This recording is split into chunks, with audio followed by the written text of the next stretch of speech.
অবস্থা এমন দাঁড়িয়েছে, শারীরিক কষ্টের তীব্রতায় মনের মাঝে সন্তুষ্টি আসে যে এই যন্ত্রণায় হয়তো আমার গুনাহ কাটছে,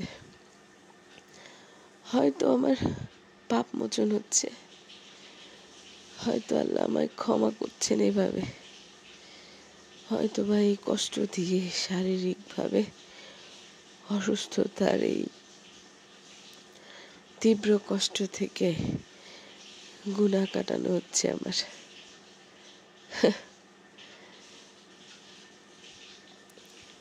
অনুভবগুলো এমনই পর্যায়ে চলে এসছে,